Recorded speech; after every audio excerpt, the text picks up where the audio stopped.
Hai semuanya, hari ini kita akan mempelajari materi bab 1 ekonomi kelas 11 yaitu tentang pendapatan nasional. Di pertemuan pertama ini akan ada 3 pokok bahasan.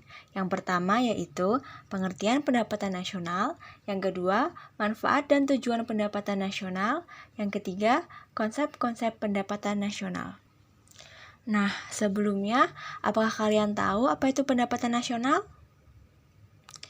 Jadi, pendapatan nasional adalah jumlah pendapatan masyarakat di suatu negara dalam kurun waktu tertentu. Nah, biasanya ini dalam satu periode itu 1 tahun. Pendapatan nasional menggambarkan tingkat produksi barang dan jasa yang dihasilkan oleh suatu negara dalam kurun waktu 1 tahun. Dengan demikian, pendapatan nasional mempunyai peran penting dalam menggambarkan tingkat kegiatan ekonomi yang dicapai suatu negara serta pertumbuhannya dari tahun ke tahun. Pendapatan nasional ini dipengaruhi oleh beberapa faktor, yaitu kualitas sumber daya manusia, keadaan sumber daya alam, dan ketersediaan modal di suatu negara. Kita masuk ke pokok bahasan yang kedua, yaitu manfaat penghitungan pendapatan nasional. Manfaat yang pertama, mengetahui dan menganalisis struktur ekonomi suatu negara, apakah struktur ekonomi itu industri, agraris, atau jasa. Jadi, dengan adanya penghitungan pendapatan nasional pada suatu negara, kita akan mengetahui suatu negara itu termasuk dalam negara dengan ekonomi industri, agraris, atau jasa. Yang kedua, membandingkan keadaan perekonomian dari waktu ke waktu karena pendapatan nasional dicatat setiap tahun.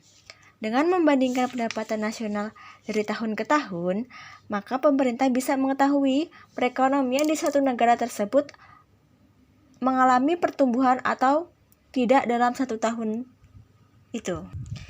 Yang ketiga, membandingkan perekonomian antar negara dunia. Yang keempat, pedoman bagi pemerintah untuk mengambil kebijakan yang berkaitan dengan pembangunan ekonomi nasional. Dengan mengetahui pendapatan nasional suatu negara, pemerintah bisa mengambil kebijakan yang tepat terkait dengan keadaan negara tersebut terkait pembangunan nasional. Nah, pendapatan nasional ini memiliki beberapa tujuan.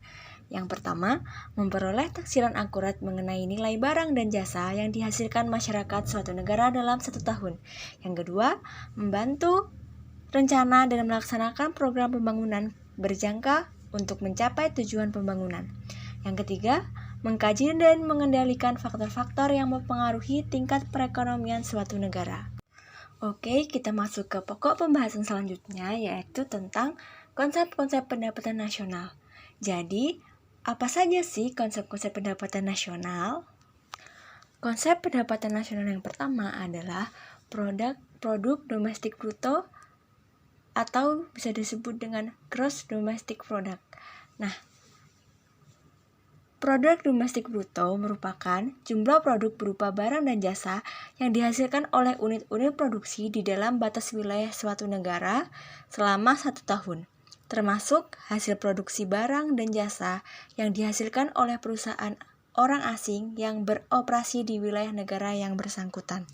Nah, PDB ini atau produk domestik bruto ini bisa kita hitung dengan rumus GDP atau PDB sama dengan produk warga negara di dalam negeri ditambah produk warga negara asing di dalam negeri.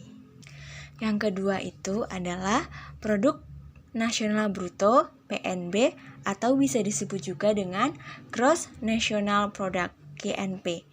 Produk nasional bruto adalah jumlah seluruh produk barang dan jasa suatu negara dalam 1 tahun yang meliputi barang dan jasa yang dihasilkan oleh seluruh warga.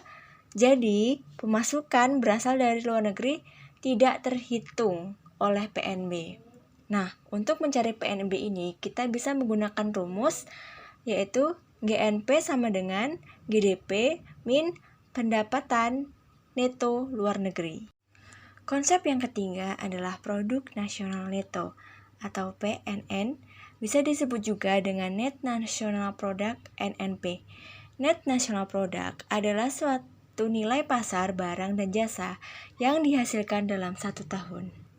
NNP ini merupakan konsep pendapatan nasional yang dilihat hanya dari laba yang diperoleh, karena tujuan dari NNP adalah untuk mencari neto atau nilai bersih dari suatu produksi. Berbeda dengan GNP yang tujuannya adalah untuk mencari nilai brutonya. NNP bisa kita hitung menggunakan rumus NNP sama dengan GNP diambil dengan penyusutan. 4. Pendapatan nasional bersih PNB atau bisa disebut juga dengan Net National Income NNI adalah untuk mengetahui besarnya NNI, yaitu NNP dikurangi dengan pajak tidak langsung. Pajak tidak langsung adalah pajak yang pembebanannya dapat dilimpahkan kepada pihak lain. Misalnya, pajak pertambahan nilai dan pajak penjualan atas barang mewah. Untuk menghitung NNI atau PNB ini, kita dapat menggunakan rumus NNI sama dengan NNP diambil pajak tidak langsung. Yang kelima, pendapatan perorangan atau bisa juga disebut personal income PI. Personal income adalah seluruh pendapatan yang benar-benar diterima oleh masyarakat. Jenis pendapatan yang tidak termasuk dalam pendapatan nasional merupakan pendapatan pribadi. Jadi, personal income ini adalah bagian pendapatan nasional yang merupakan hak individu-individu dalam perekonomian sebagai balas jasa keikutsertaan mereka dalam proses produksi. Nah, untuk menghitung personal income ini, kita dapat menggunakan rumus PI sama dengan NNI ditambah transfer payment, diambil laba ditahan, diambil pajak perseroan, diambil iuran asuransi, dan diambil iuran dana sosial. Atau juga bisa menggunakan rumus PI sama dengan NNI diambil laba ditahan plus iuran jaminan.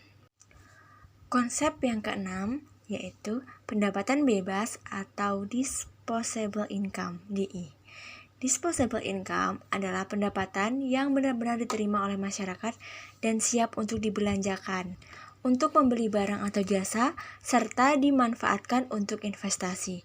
DI bisa kita hitung dengan rumus DI sama dengan PI diambil pajak langsung.